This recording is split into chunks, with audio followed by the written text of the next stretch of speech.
We're in the galleries of sculpture and decorative arts at the Getty Center, looking at two works of ceramic. These are porcelain, which in the early 18th century was precious material. Here you see a fox and a turkey, and there's an extraordinary story behind the commissioning and fabrication of these animals. These were ordered by Augustus the Strong. He was the Elector of Saxony and also the King of Poland, and he had financed the Meissen Manufactory. He had underwritten the creation of the first porcelain in Europe. He was fascinated, as many other rulers in Europe at the time were, with Asian ceramics, and he had one of the largest collection of Asian ceramics in Europe at the time, some 24,000 pieces. And this inspired him to also establish his own porcelain manufactory at Meissen. Porcelain that had been made in China began to enter into the European market in the 15th century. And by the time we get to the early 18th century, there was an enormous appetite for this very precious material. It has an almost liquid surface, and yet it's hard and allows for luminous color. The Europeans had been fascinated by this material for a long time and were anxious to figure out how to make it. And Augustus the Strong commissioned an alchemist to figure out how to make true hard-paste porcelain like that made in China and Japan. He was eventually able to make porcelain around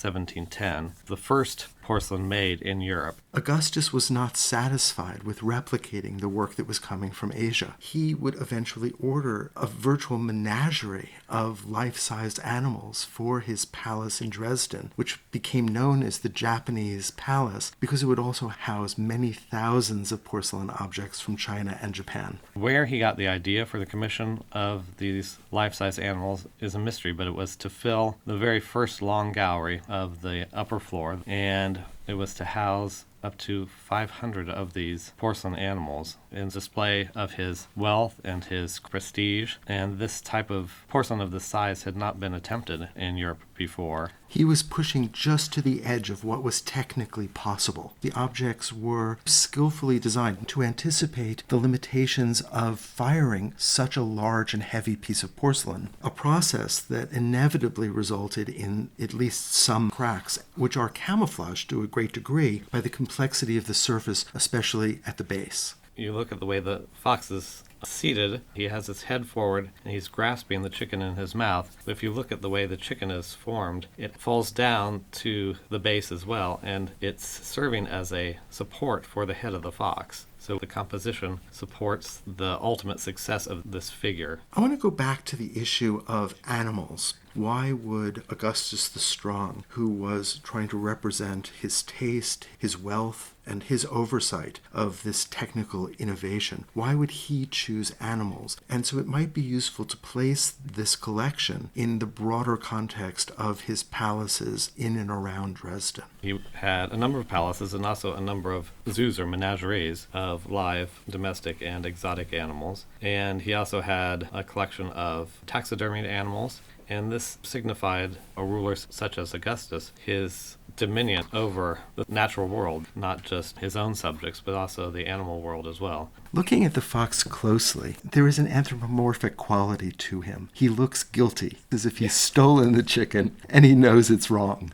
And there is a difference when we look at the turkey. Here there seems to be less of the applying of human nature to the animal kingdom. This is by the second artist who worked on this great commission, and he was taking his inspiration initially from looking at prints, but eventually seems to have taken his inspiration from direct observation of some of these animals in the royal menageries. When you look closely at his head, the way the eye looks at you, it is as if he was just not frozen in porcelain, but just come to life in front of you. It's true. When I look at him, it feels as if the feathers are rustling. And then, of course, there's that wonderful snood that hangs down just above his beak and wraps back around in a remarkably elegant manner, given that this is a turkey. He's displaying himself during the mating ritual, making himself look as large and as impressive as possible, and he is really standing in his full glory. These animals seem to be such a product of the late 17th and early 18th centuries. This moment of scientific exploration, the moment of the curiosity cabinet, this zeal for collecting. They are an expression of a culture trying to understand the natural world as well as control it. Each one of these is really a miracle of production and survival. given how prone to accident the production was for porcelain at this scale, being fired at extremely high temperatures, and given the delicacy of the figures and the centuries that have elapsed since they were produced, it is a miracle that we have these on display at the Getty. They are beautiful objects in and of themselves, but to know the stories behind them, to know what they represented in terms of investment, in terms of technology, they truly come to life.